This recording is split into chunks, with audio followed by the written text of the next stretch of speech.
Martes, alas 10 ng gabi, pagkatapos ng sentro.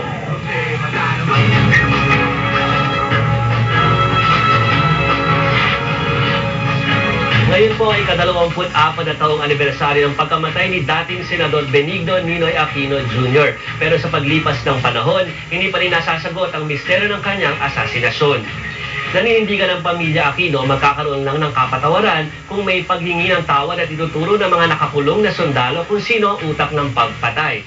Sa New Bilibid Prisons naman, minarkahan ng Ninoy convicts ang 24 years na pagkakakulong nila at desidido naman ang Public Attorney's Office na isulong ang pagbibigay sa 12 sundalo ng presidential pardon at kung tutusin raw kasi 1997 pa silang pwede mabigyan ng executive clemency.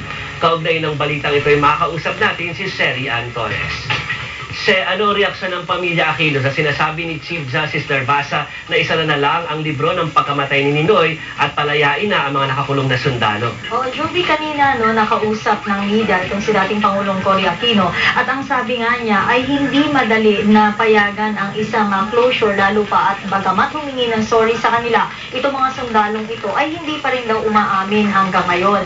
Kaya ang sabi nga nila, kung sila lang ay magsasabi ng totoo at talagang ituturo nila kung sino ang may pakana ng pagpatay na ito kay dating Senador Benigno Ninoy Aquino Jr. ay sakalang nila masasabi na talagang magkakaroon na nga ng closure ang kaso nito. Joey?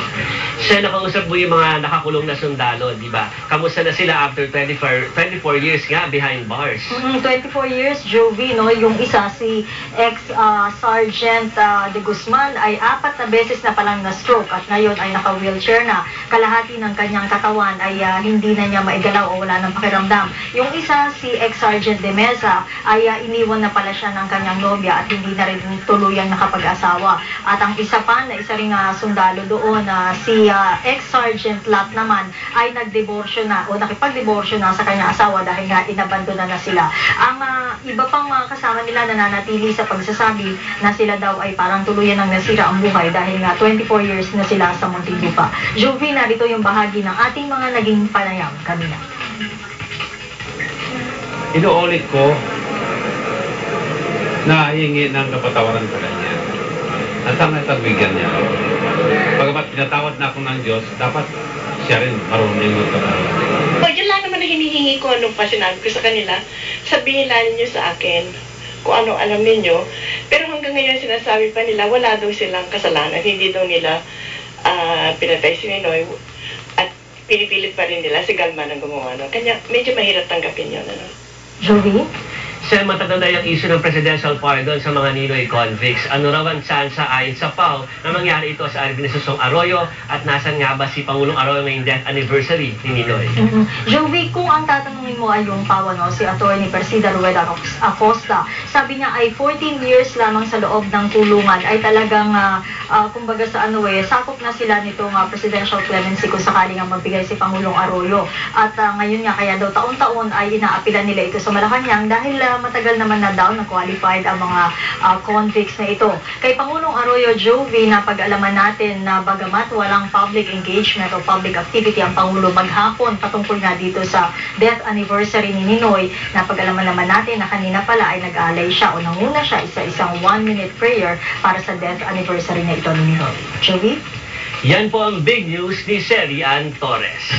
Dahil naman po ang ating big news roundup. Inirereklamo ng mga independent hog racers sa San Leonardo, Nueva Ecija ang hindi raw pagbibigay ng tulong ng gobyerno para tigilan ang pagkalat ng iba't ibang sakit ng mga baboy sa kanilang lugar.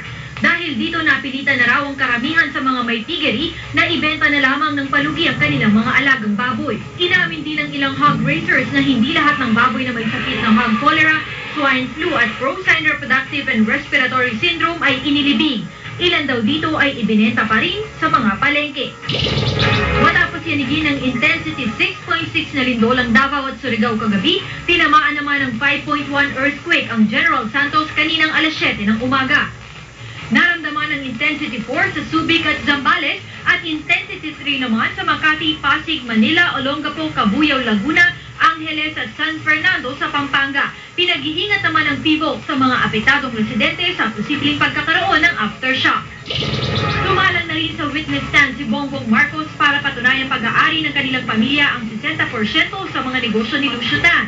Base sa testimonya ni Bongbong sa Sandigan Bayan, madalas bisitahin ni Tan ang dating Pangulo noon para mag-usap tungkol sa negosyo.